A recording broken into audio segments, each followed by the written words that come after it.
Hello mga manay! Good morning, good morning, good morning sa inyong lahat. So, it's already 10 AM ng umaga. So, plano ko ngayon mga manay ay magkuha ako ng mga damo dito sa labas. Ayan mga manay, ang dami na kasing damo. So, kukunan ko na ito. Kasi ayan yung mga alugbati ko mga manay, nalumos na. Ayan, tumubo na sila. O, diba? Yung ano ko doon, kamatis ay natabunan na. So, hindi na sila healthy. Pero, may good news ako sa inyo mga manay. So, ipasok ko muna kayo dito kasi hindi ko napaikita. Ayan, shout out sa mga sinampay ko dyan. Kukunin ko yan mga manay pag ugan na. Ayan, tumutulo pa yung iba.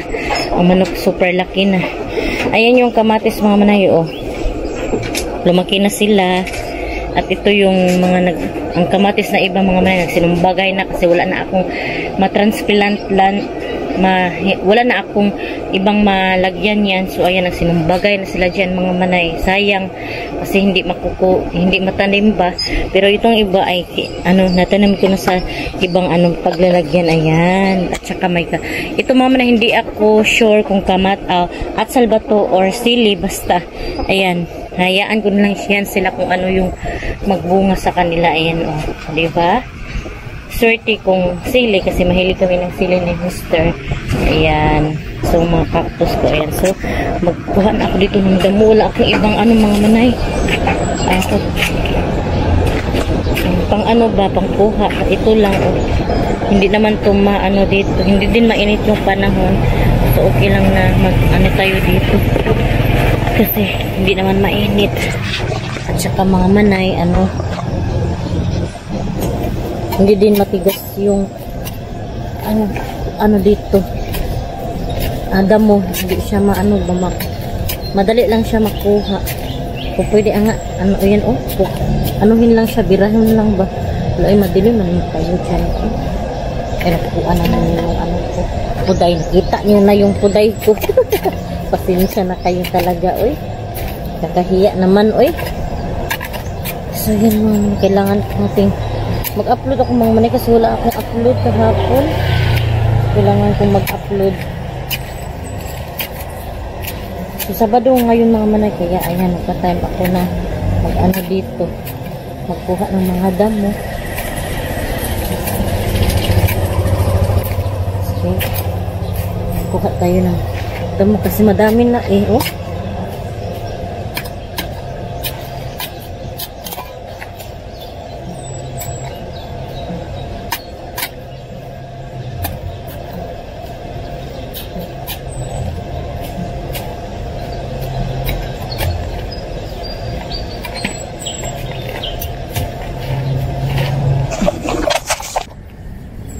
Bibirahin ko na lang mga manay kasi bubunlutin ko na lang kasi hindi naman siya malambot naman siya, malambot yung lupa ba.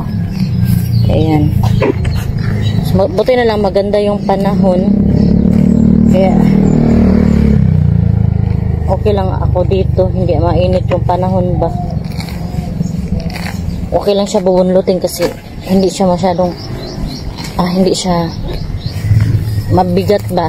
Tawag na dali siya gahi ba, ang Tagalog ng gahi yun yung tanglad ko. Kunti lang naman tong anuhin natin, kuhaan ng damo. Ayan. So thank you so much sa iyong panonood. Shout out pala kay Mami MD na nagbakasyon sa Italy at Australia tsaka Hong Kong. Ang dami niyang pasyal kasi nag-rest sila na kanyang mister na si Kuya MD na Daddy MD ko na din pala. Daddy MD na yung tawag ko kasi parang totoo ko na talaga silang pamilya. Totoo na talaga mga manay kasi iniisip din nila ako. Yan yun mga manay, turing nila sa akin, totoong anak na. Masaya ako kasi mayroong ganun na mga tao sa akin. Minahal na ako kahit hindi nila ako tunay na anak. Totoong anak na talaga yung turing. As in, lalo na sa mga anak ko mga manay, yung turing concern sila sa kanila, yung mga lalo na ang baon nila, allowance nila, concern sila sa akin. sa aking pamilya. Tapusin ko muna mga manay. Oh, ang dami pa. Ayan. Madali lang naman to. Ayan, gumagaan na ambulance mga manay kasi ang yung bahay namin malapit lang sa community hospital. Diyan yun na-admit yung anak ni Arlene ba. At pumupunta din dyan si Arlene nung buhay pa siya. Pumupunta din siya dyan. Kasi nagpapacheck up. Pero hindi na rescue yung sakit niya. Kasi lumala na siguro. Hindi natin kasi masisisi. Ganun talaga ang buhay. Kasi ang Panginoong Diyos lang talaga ang may alam kung kailan tayo kukunin. May lumaan na bao-bao, nagpipip sa akin. Nakita naman na nasa kilid lang ako. Ang dami ko ng damo nakuha, oh. Pasok ko na ako sa loob mga manay kasi kukunin ko yung manok. Ayan, kasi palambutin ko muna ito. Lagyan ko ito ng tubig. Ayan. Kasi matigas pa to siya eh. Pasok tayo sa walang tubig kasi sa kusina. So dito na lang. Kasi mga manay eh. Yung trap natin yan. Yung pula, itong pula na to. Baka may magsabi na naman trap ko yan. So lagyan natin ng tubig to. Hindi pa ako tapos mga manay ay, walang tubig kasi doon. Hindi pa ako tapos naguna. So matigas pa kasi yung manok. So plano ko ay mag-prito lang kami, mag-fried chicken ba. So ayan, patingin ko sa inyo yung natin. Ayan, so yun ay palalambutin ko kasi matigas na sa ref. So tapusin ko muna yung mga damo na kinuha ko doon sa harap kasi hindi pa tapos. Pero kunti na kasi nga kanina tinapos natin, diba? Pinakain ko na yung mga manok. Ayan, oh. Dito na lang na banda. Mga saluyot kasi yung iba. Natabunan na talaga yung ayan, oh. Kunan ko na lang siguro yan ng mga manay, mga dahon na sa salipudahan kasi ang kapal na, oh. Dito na lang.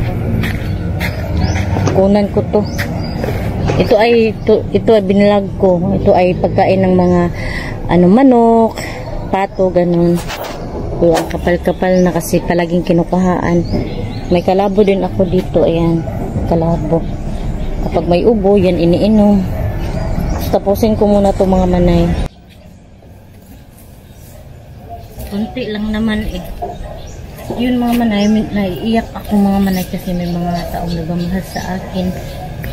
Kasi napapanood din nila yung vlog ko. Kasi ramdam nila yung ko dito sa bahay. Ramdam ko yung mga gastusin, napifeel din niya kasi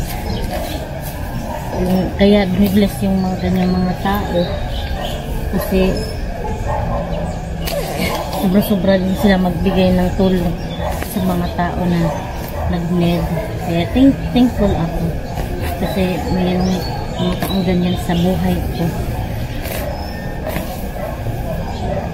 So thank you so much Mami MD sa blessings, sa mga shares na binigay mo lalo na sa mga anak ko. Ginagawa mo sa mga anak ko, sa mga concern mo. Naiiyak talaga ako. Na-emotional ako ba? Na-emotional ako sa mga ganyan. Kasi may nag-iisip sa akin. Sa hirap ang buhay ngayon, di ba?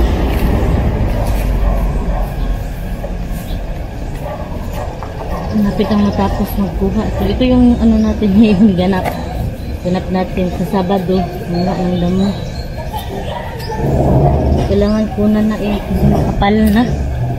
Yan, mainit na mga manay. Magpasilong na ako. Hello mga manay. Dito na ako ngayon sa kusina kasi magluluto na ako ng ulam namin para sa aming lunch.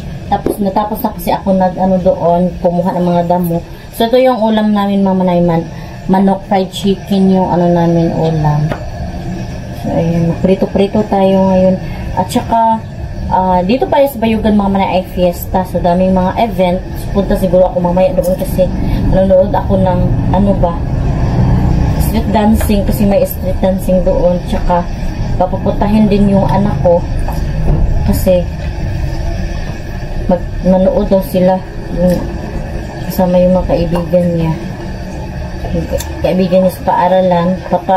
Paanohin siya, papanoorin siya para daw support sa kanilang section. Yung maghanap, nawala na yung crispy fry ko mga manay, kaya ano na lang yung ilagay ko, asin. Ito na lang kasi walang ano ba, walang crispy fry, wala tayong pang next na ano.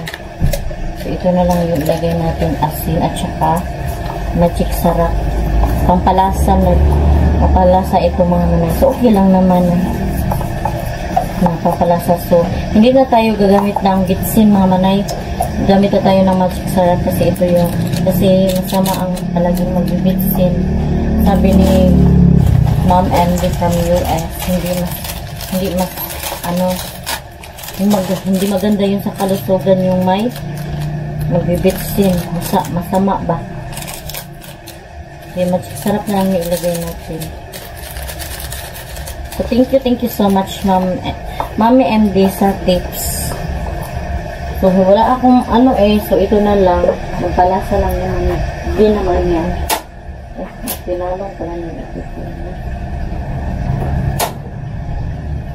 Ituhin ko na lang to. So ito yung ulam namin sa lunch. So thank you so much sa iyong panonood. Nag-vlog na lang ako mga manay, mag-upload ako para may ma-upload ako araw-araw kasi sayang ang araw, bahala na kahit anong ilang views pa yan. Hala, natumba yung unang camera ko. Bahala na yung ilang views pa yan, importante may upload araw-araw, diba? Kasi kailangan natin ng pera, so wag maging tamad, wag tayong magtinamad-tamad. Kailangan nating magsikap kasi nga kailangan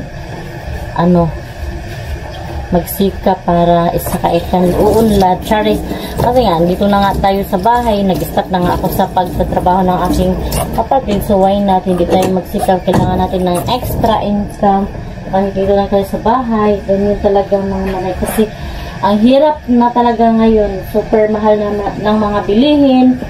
Yun, alam niyo naman na kapag hindi tayo mag-vlog, walang income, kailangan talaga to, diba? So thank you so much talaga kay Ma'am MD from US kasi andyan siya nagsusuporta sa akin, sa aking pamilya. So thank you so much kasi hindi talaga hindi makuan ba, hindi maigo, hindi ka siya yung sahod lang ni Mr. yung ating asahan. Kailangan talaga ng extra kasi may mga utang tayo ng mga babayaran. Yun. So vlog tayo, baka bukas ay punta ako ng bukid, so mag-upload ako ng content na nasa bukid. Kasi mga manay, may pinagawa doon na bahay kubo. So yung napagawa kasi ako doon ng bahay kubo, hindi ko na-reviewhan.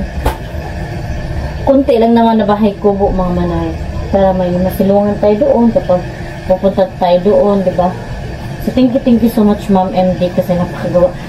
Gusto ko sanang mag-video doon ba, kaya kaso hindi ako makapunta doon sa bukid kasi nga dito tayo sa bahay, walang maiwan sa mga bata kasi si Pilis kailangan ihatid sindo pa. Kailangan iwan ko yung bata, walang mag-asikaso sa kanya. Kasi siya na pwede na iwan mga manay kasi alam na niya yung mga gawaing bahay ba, marunong na siya sa kanya sarili. Pero si Pilis ay hindi pa kailangan talagang si Pilis, alagaan pa. Tutuhin ko to lahat mga manay kasi mga bukog-bukog lang to mga bukog-bukog na lang. So tutuhin ko to lahat kasi makainsain din ito na Pilis. Kasi makainsain ko ba yung lamlamon ba tawag yun ayan mga manay. Tingnan niya pritong manok. So siguro mga manay, dito ko na lang muna i-end ang aking vlog kasi mag-i-edit pa ako. Thank you so much mga nanood. Mga hindi ko pala nakasubscribe, please subscribe my YouTube channel and click the notification bell para updated din kayo sa aking next video. See you in my next vlog mga manay. Bye-bye and God bless. Ingat po kayo parati.